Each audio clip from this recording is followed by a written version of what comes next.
Assalamualaikum warahmatullahi wabarakatuh dan salam sejahtera buat kita semua. Bapak Ibu dosen yang saya hormati selaku penguji unit kinerja PPK dalam jabatan tahun 2022. Perkenalkan, nama saya Septian Peter Alabunga, akan melaksanakan praktek UKIN di SMA Negeri 4 Tanah Toraja pada hari ini, Rabu tanggal 14 Desember 2022. Selengkapnya silakan disimak video berikut. Terima kasih.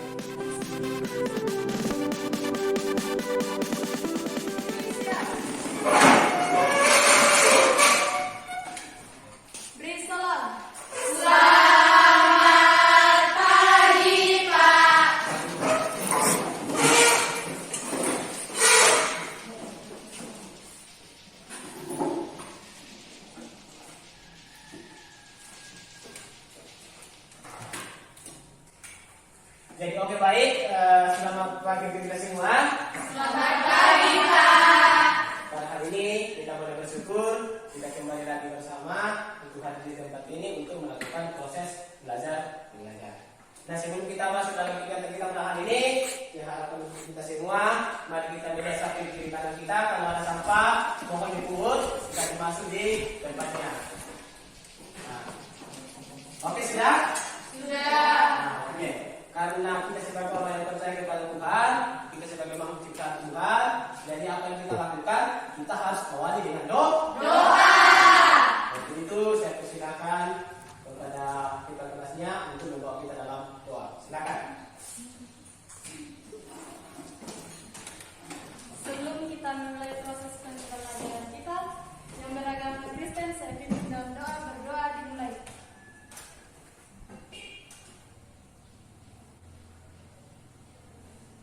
Berdoa selesai. Oke, terima kasih. Silakan duduk. Sekarang saya masuk dalam tahap mengabsen kehadirannya. Mohon dengarkan namanya masing-masing. Agustina, Hadir, Pak. Ani, Hadir, Pak. Yeselin. Hadir, Pak. Oke, jadi hari ini hari satu orang yang tidak hadir ya. Ya, Pak. Kita doakan ya bahwa teman kita ini boleh sembuh untuk datang bersama-sama dengan kita untuk mengikuti proses belajar mengajar. Bisa pahami? Bisa. Sekarang ada bahan belajar di sini yang saya sudah siapkan. Untuk itu saya bagi terlebih dahulu supaya ada panduan untuk kita untuk belajar hari ini. Ini bahan belajar ya.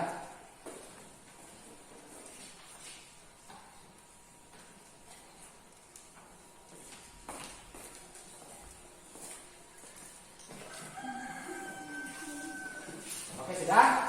Sudah.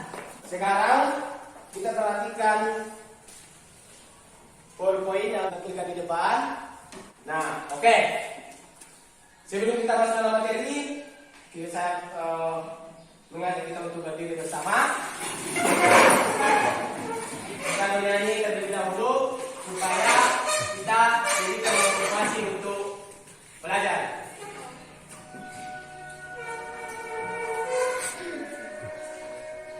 Semuanya ya, jangan ada yang semuanya supaya ada motivasi untuk belajar.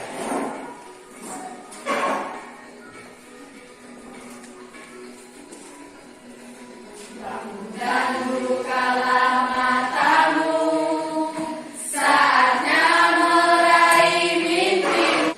Sadarilah masa berganti, tantangan dan kita hadapi. Kita belajar Pancasila, kita bernafas dalam sila-silanya. Kita belajar Pancasila, ayo kita jaga untuk Indonesia. Kita belajar Pancasila, ayo kita jaga untuk Indonesia.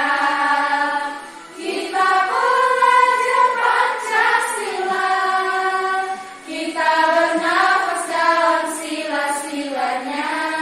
Sudah, silakan duduk kembali. Setelah kita menyanyikan lagu tersebut, bagaimana perasaan kita? Senang. Oke. Apa lagi sudah senang? Tambah semangat. Apa?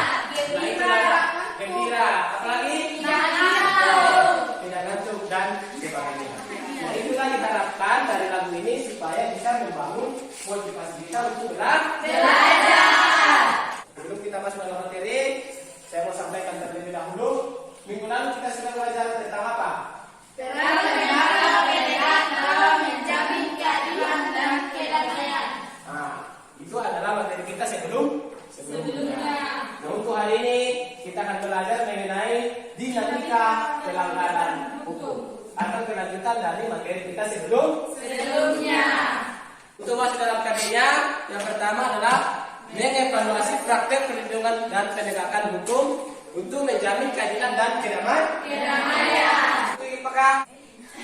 Nah, di situ yang pertama menyimpulkan macam-macam sanksi atas pelanggaran hukum. Kemudian yang kedua, menyimpulkan bentuk partisipasi masyarakat dalam perlindungan dan penegakan hukum.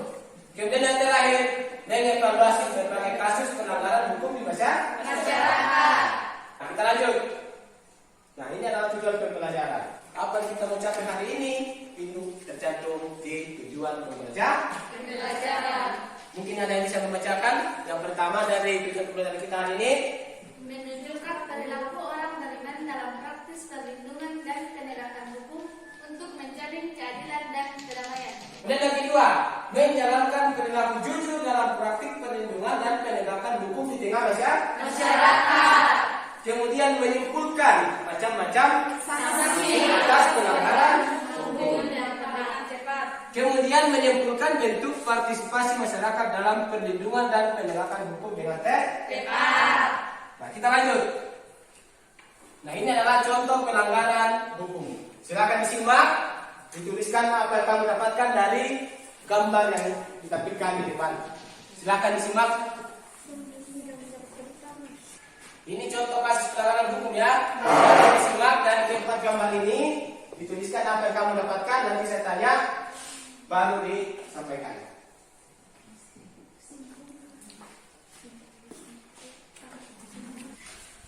Oke, sudah? Siapa yang bisa memberikan apa yang dia dapatkan dari contoh pelanggaran hukum yang ada di depan? Silakan berdiri. Silakan. Gambar yang pertama KDRT, gambar yang kedua yaitu membuli, gambar yang ketiga pembunuhan, gambar yang keempat pelanggaran lalu lintas. Oke, mantap. Siapa lagi? Ayo silakan.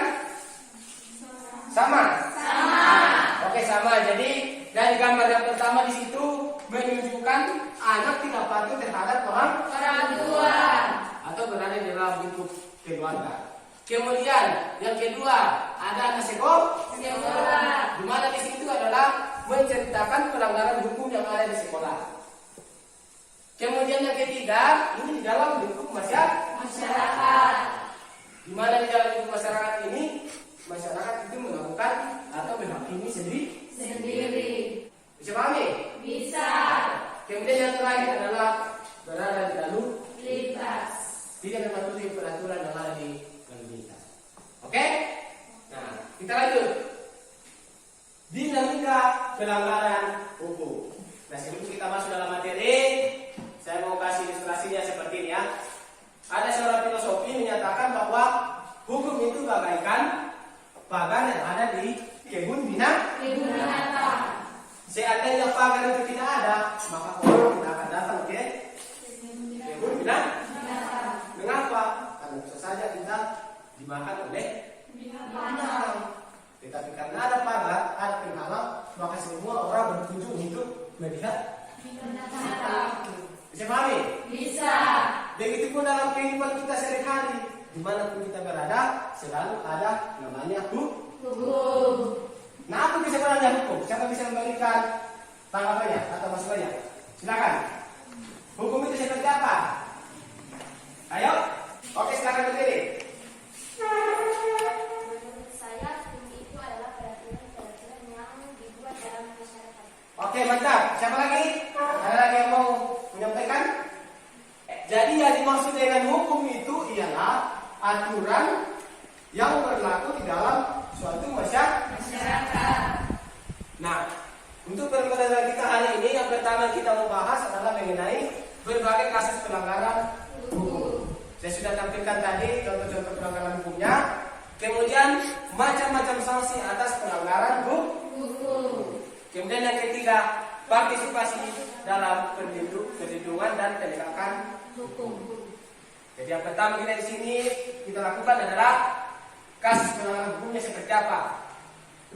Kemudian yang kedua kita cari sanksinya, sanksinya seperti apa. Kemudian yang ketiga bagaimana partisipasi masyarakat dalam perlindungan dan penegakan hukum. Bisa pahami? Bisa. Kita lanjut. Apa itu pelanggaran hukum? Kita beri bahwa yang dimaksud dengan hukum tadi itu adalah aturan.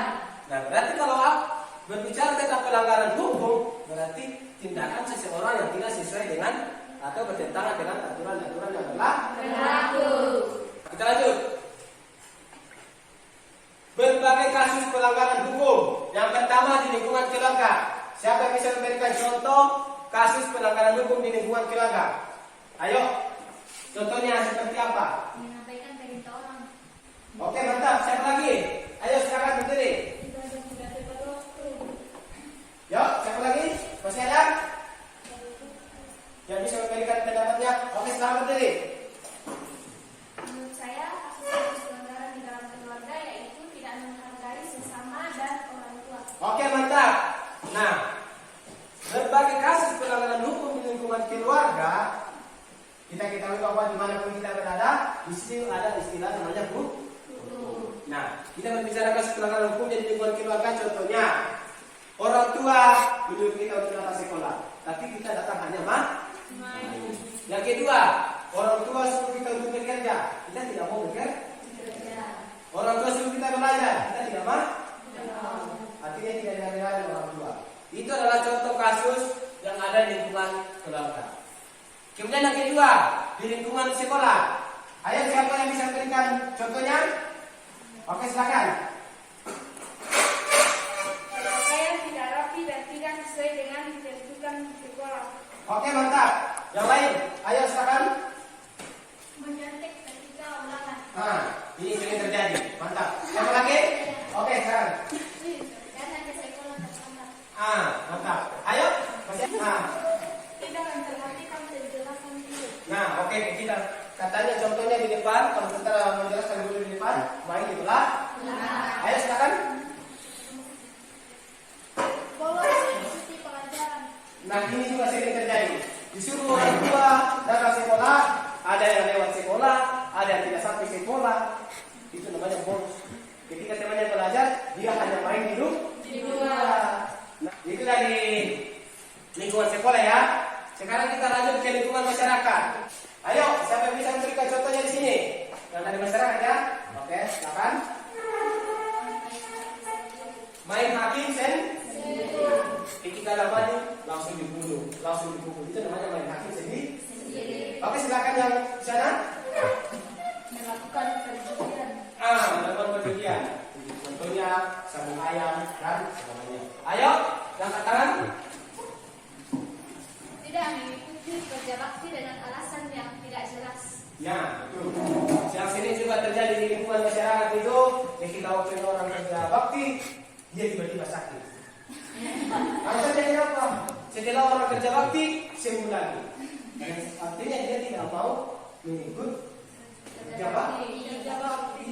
Dia tidak bisa berpartisipasi dalam masyarakat.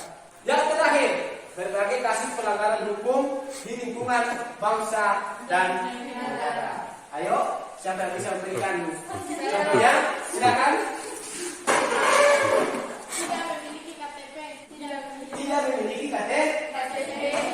Tapi memiliki tahu di situ bahwa yang sudah bisa membuat KTP itu adalah umur 17 tahun.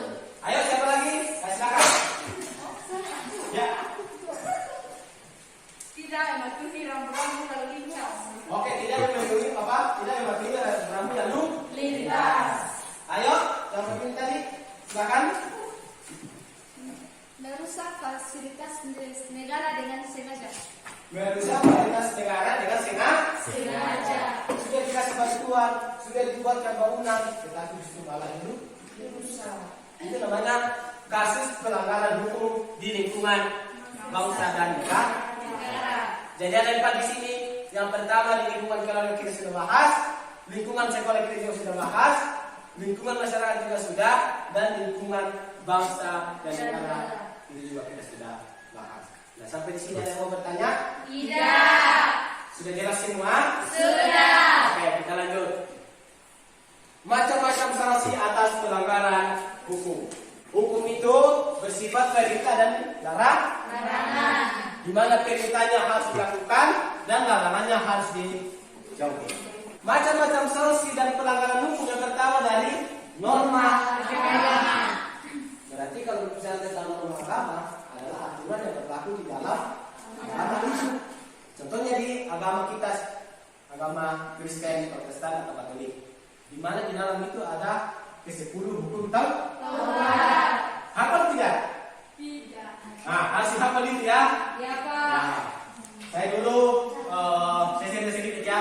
Saya dulu umur SMP saya sudah hafal ke-10 hukum Taurat. Harus hafal itu ya. Pengakuan iman rasuli harus dihafal itu. Kemudian ya, beberapa kali juga harus.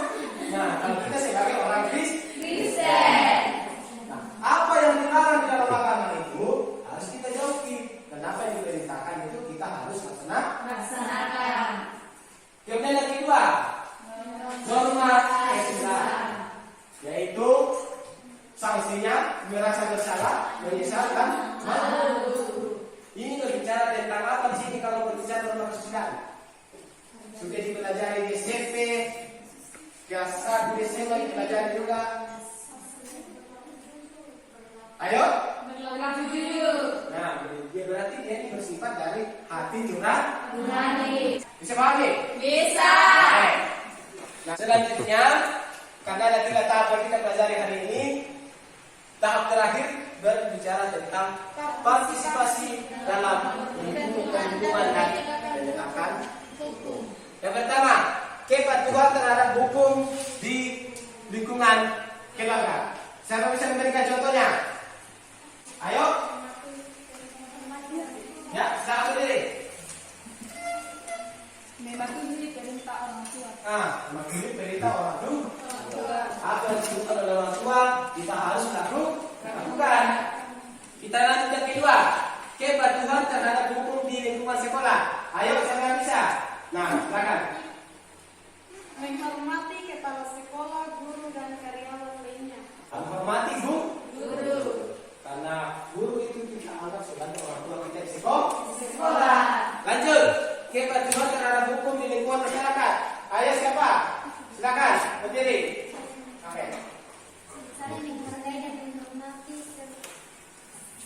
satu sama lain. Saling menghargai satu sama lain. Kalau berarti duduk sini ya.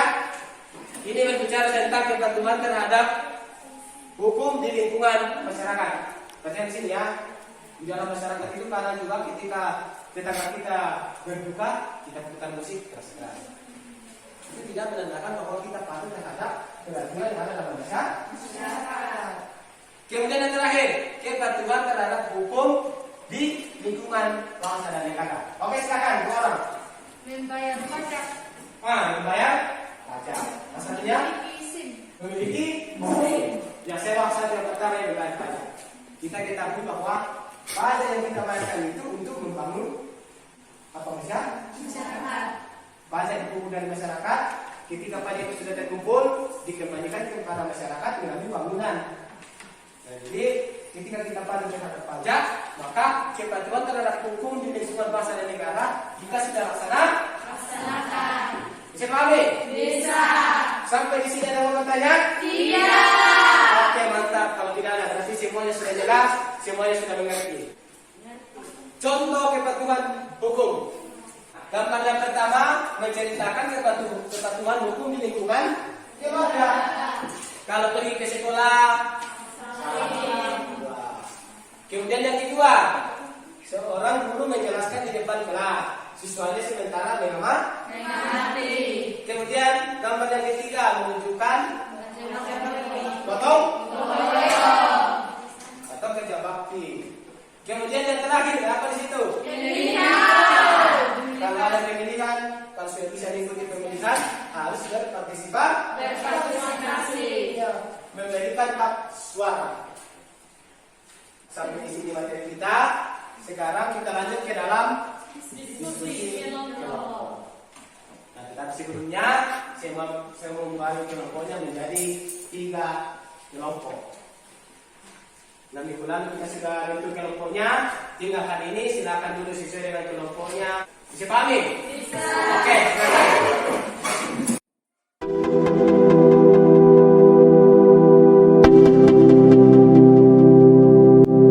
Oke, sudah? Sudah. Saya akan bagikan data pilihnya.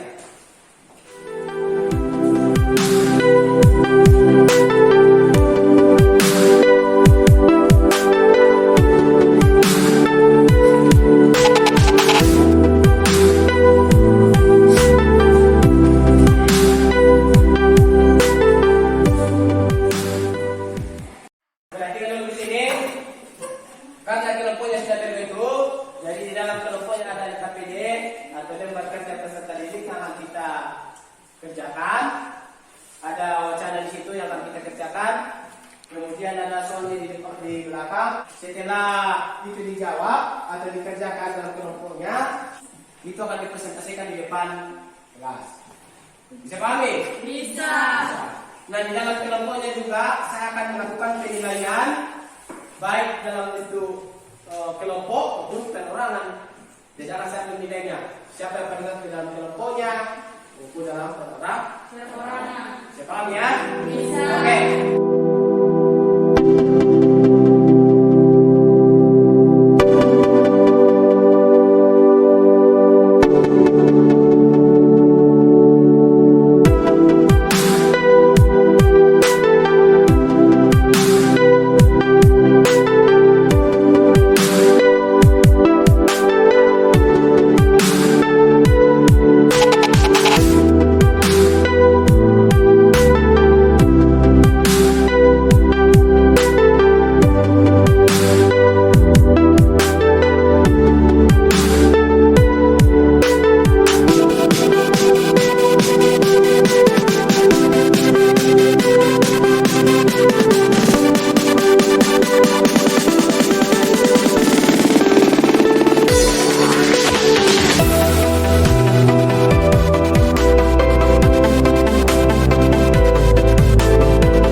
kelompok Dua. 2 terlebih dahulu untuk mempresentasikan hasil diskusinya. Silakan.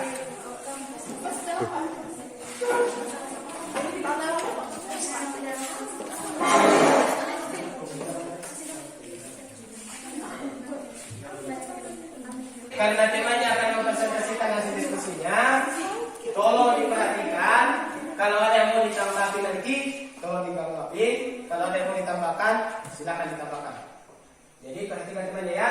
Oke, waktu yang tepat saya persilakan untuk kelompok 2. Terima kasih atas kesempatan yang diberikan kepada kelompok pecinta sepak bola dari Maroko. Oke.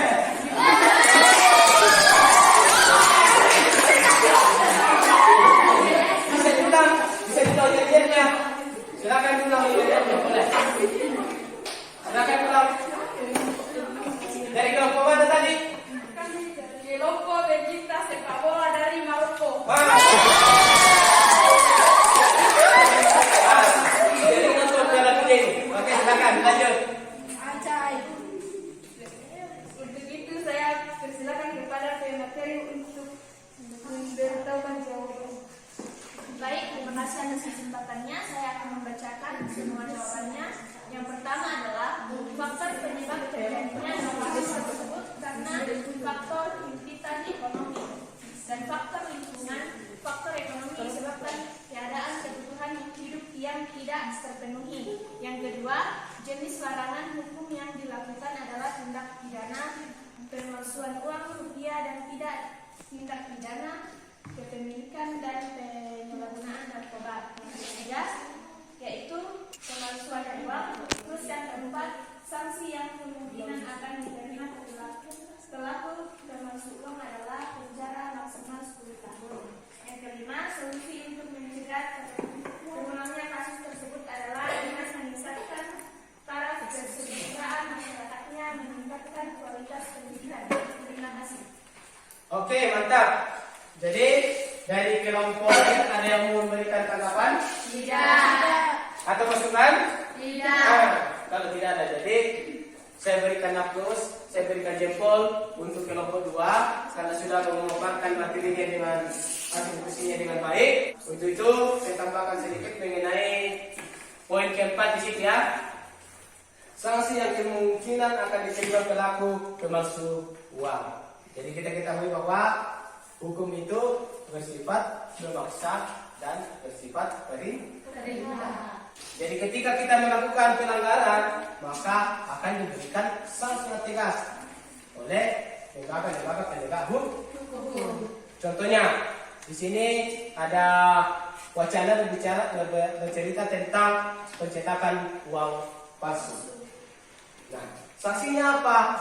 Ada didenda misalnya 10 miliar atau 5 miliar dengan penjara 10 tahun. Jadi untuk itu kita berikan waktu sampai dia untuk kelompok 2. Silakan ditutup.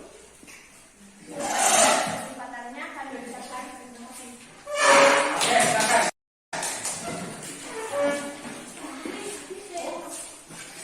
Saya persilakan untuk kelompok 3. Ke depan presentasikan hasil diskusinya.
penjara maksimal 10 tahun dan denda maksimal 10 miliar, dan untuk pengedar atau pengguna uang palsu maksimal 15 tahun penjara dan denda maksimal 50 miliar.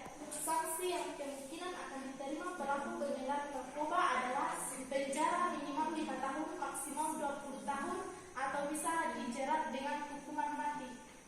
Solusi untuk mencegah terulangnya kasus tersebut adalah dengan meningkatkan taraf kesejahteraan masyarakatnya, meningkatkan kualitas pendidikan, serta meminimalisir kesenjangan masyarakat sehingga setiap masyarakat Indonesia dapat lebih mudah untuk menjauhi dan menghindari kasus di atas.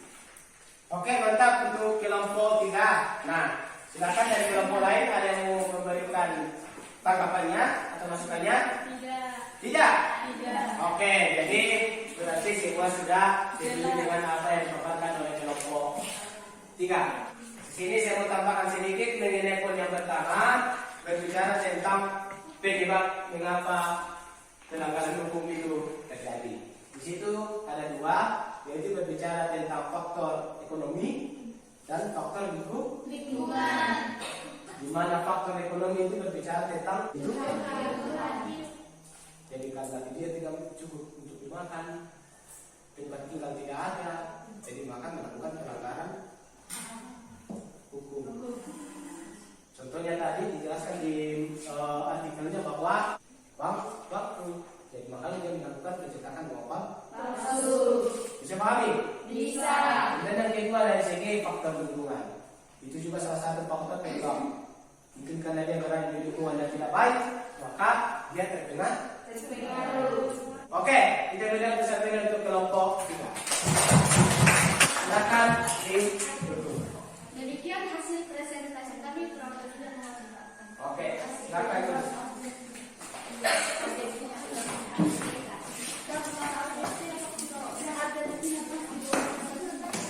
Jadi karena semua sudah memaparkan hasil diskusinya di depan, saya beri jempol. Artinya hasilnya memuaskan. Apa yang dihasilkan oleh kelompok itu sangat memuaskan. Jadi saya beri jempol 2. Saya bisa berikan 4, saya berikan 4. Karena saya hanya punya 2, jadi saya kasih 2 saja. Oke? Nah, dari pembelajaran kita hari ini siapa yang bisa menyimpulkan? Saya. Oke, silakan. Sabita. Oke, silakan. Dinamika pelanggaran hukum meliputi tentang contoh perilaku yang melanggar hukum dan sanksinya yang bisa dilihat pada kehidupan sehari-hari, serta bagaimana cara berpartisipasi dalam penegakan dan perlindungan hukum. Ada beberapa contoh perilaku pelanggaran hukum, salah satunya melanggar dalam praktik sekolah. Oke, mantap. Siapa yang bisa menyimpulkan? Oke, silakan. Adalah kumpulan aturan yang terdiri atas norma dan sanksi-sanksi. Oke, mantap. Siapa lagi? Masih ada? Saya, Pak. Oke, silakan. Kelompok 2, Pak. Ya, silakan. Pencinta Maroko. Nah, pencinta Maroko. Maroko masuknya ya. Hukum ialah sesuatu yang berkaitan erat dengan kehidupan manusia, merujuk pada sistem yang terpenting dalam pelaksanaan atau penyampaian kekuasaan keyakinan hukum oleh kelembagaan penegak hukum karena segala kehidupan manusia dibatasi oleh hukum. Oke, mantap. Siapa lagi? Terakhir ya. Terakhir. Oh, silakan.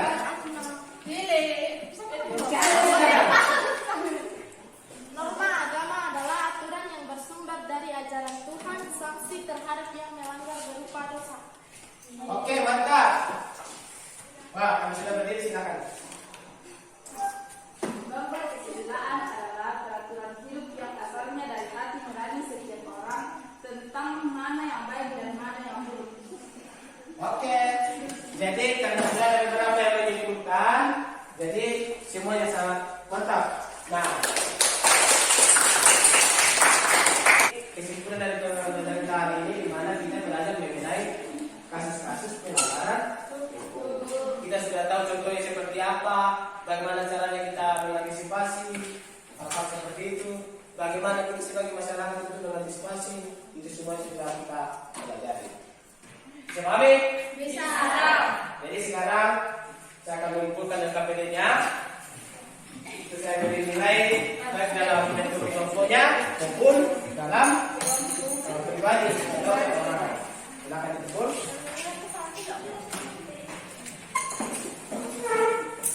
Nanti saya tempel di maju ya. Ya, Pak.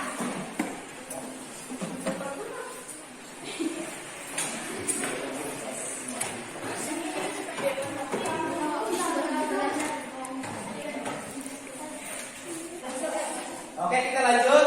Ada pertanyaan yang saya berikan. Yang pertama, apa yang kamu dapatkan dalam proses pembelajaran hari ini? Ayo, siapa yang bisa menjawab? Silakan. Dinamika pelanggaran hukum. Oke, silakan berdiri supaya kelihatan. Yang saya dapatkan dari pembelajaran hari ini yaitu tentang dinamika pelanggaran hukum. Oke, mantap. Siapa lagi? Apa kamu? Oke, silakan. Saya dapatkan dari pembelajaran yaitu saya dapat mengetahui beberapa norma beserta sanksi. Oke. Beberapa norma dan sanksi. Ayo dari bagian sini ada. Oke, silakan. Dapat mengetahui pengertian hukum. Oke, mantap. Jadi di sini dia menyampaikan dapat mengetahui pengertian hukum. Pertanyaan yang terakhir. Pembelajaran hari ini apakah menyenangkan atau tidak? Berarti menyenangkan ya. Jadi pertanyaan sudah terjawab. Untuk pertanyaan sini ya. Untuk minggu depan karena materi kita sudah habis, jadi kita akan membahas diskusi soal penilaian akhir Semester. Jadi saya harapkan semua harus hadir ya. Karena di situ mengenai kisi-kisinya yang mana akan masuk dalam soal. Oke? Ya, Pak. Pembelajaran kita awali dengan doa. Sekarang kita tutup dengan Doa. Jadi saya persilakan kepada bagian pertanyaan lah yang pimpin kita dalam doa. Silakan. Untuk mengakhiri pembelajaran kita hari ini, mari kita satu dalam doa dan mengamalkan agama Kristen. Mari saya pimpin dalam doa. Berdoa dimulai.